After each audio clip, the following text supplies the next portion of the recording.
Alright, let's go over this one. So I asked you to graph y equals 3 times sine 1/2 x or 3 times sine x over 2. The reason why these are the same, if you just put this 1 over 1 and you multiply across, you have x over 2. So essentially you do have a 1/2.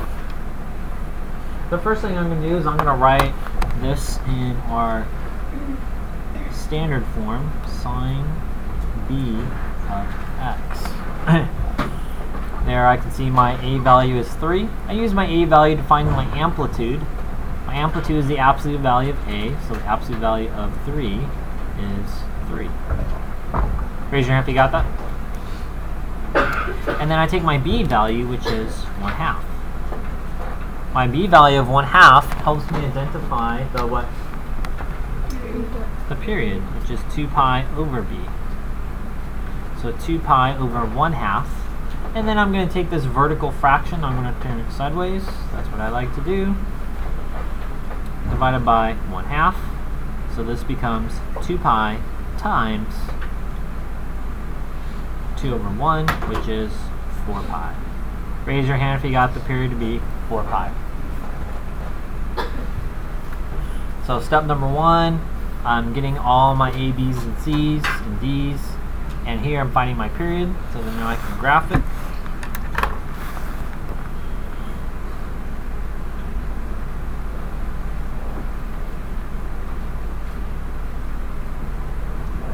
Let's find my 4 intervals plus 1. So there I'm going to write 4 pi. Class, what's half of 4 pi? 2 pi. Half of that? 1 pi.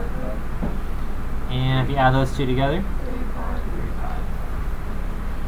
Let's make our x values just like we have on the x-axis.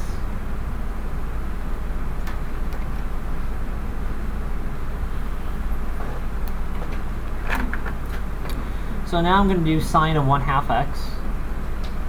Kind of tight. Sine 1/2 x. Remember, everyone say ignore. Ignore the 1/2 because you've already essentially done that with your x values. So now I just need sine of the quadrantals. What 5 numbers do we have? 0.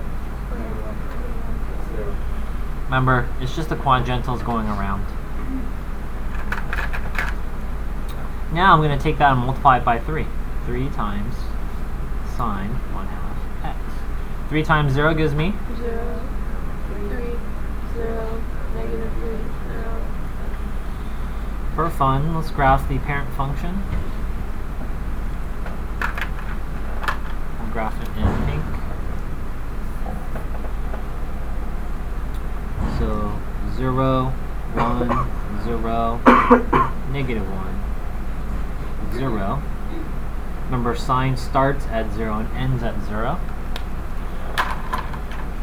And here's the graph we want. 3 times sine of 1/2 x. Start at 0. Has a higher amplitude.